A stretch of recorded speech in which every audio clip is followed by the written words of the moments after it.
Oi gente, tudo bem? Voltamos para mais uma aula de língua inglesa e nós vamos continuar com o Simple Present Tense. Na aula anterior nós aprendemos como é que eu conjugo o Simple Present Tense, muito fácil, porque eu corto tudo infinitivo, conjugo igualzinho para todas as pessoas, com aquela regrinha de exceção para a terceira pessoa do singular, que eu acrescento S ou ES ou IES. E isso ficou bem fácil. E agora, como é que eu vou formar a interrogativa do Simple Present Tense? A primeira coisa que eu tenho que entender, eu vou usar um verbo auxiliar diferente do português. No português eu só troco a entonação. Eu digo assim, ó, você estuda inglês.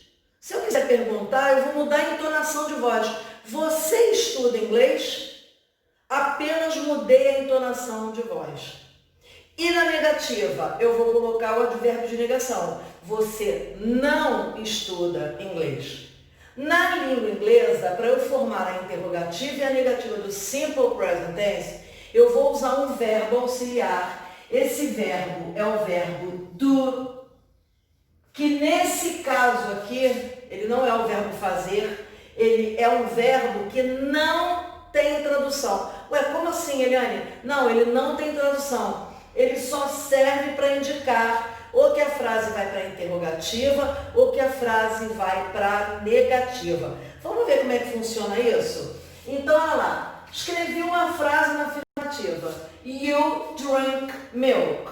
Você bebe leite. You drink milk. Eu quero perguntar. Você bebe leite? Eu quero passar essa frase para a interrogativa. O que eu vou fazer? Eu vou colocar o verbo do na frente. Esse verbo tem tradução? Não, mas a entonação da frase vai mudar. Do you drink milk? Você bebe leite? Então percebeu que não tem tradução, ele só serve para indicar que a frase está na forma interrogativa. E eu coloco o verbo na frente da frase, na frente do pronome. You play tennis. Do you play tennis? They study English. Do they study English? Apenas isso. Agora, para a terceira pessoa, pro he, pro she e pro it, eu vou usar o mesmo verbo do. Presta atenção, o verbo do não termina em ó?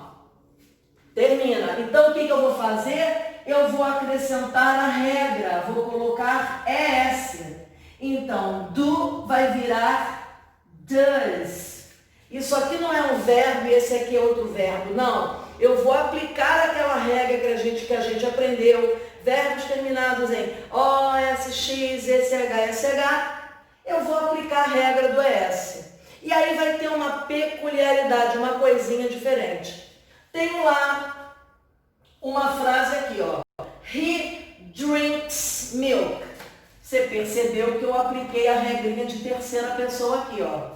He drinks milk, na forma afirmativa. Se eu quiser passar para a interrogativa, eu vou pegar o do e colocar lá na frente. Coloquei, ó. Mesmo do que eu coloquei aqui, eu coloquei aqui. Só que presta atenção. Aqui não está na terceira pessoa. Esse símbolo de terceira pessoa vai desaparecer, então o verbo vai voltar para o normal. E aí eu vou acrescentar o ES no verbo auxiliar. É uma troca, ele pula. Então, outro exemplo, se eu coloco aqui assim, ó. She plays tennis. Quero passar para a interrogativa. Não é she? Does she? Usei a regrinha. O que acontece com esse S aqui? Ele desaparece. Então o verbo volta para o original. Does she play tennis? Só isso, gente. É só você pensar. A regra muda de lugar. Ele sai daqui, o verbo volta para o original e ele vai lá para frente do does. Só isso. Então, para os pronomes I, you, we e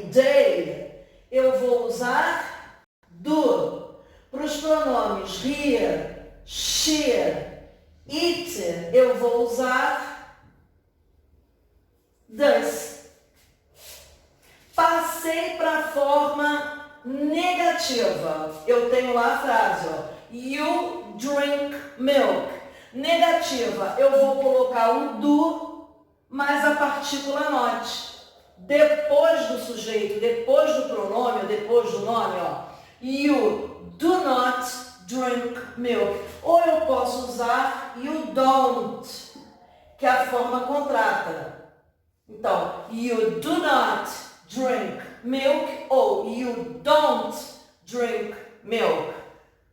Passei aqui para a terceira pessoa, ó. He drinks milk. Lembra que eu falei que só a terceira pessoa conjuga?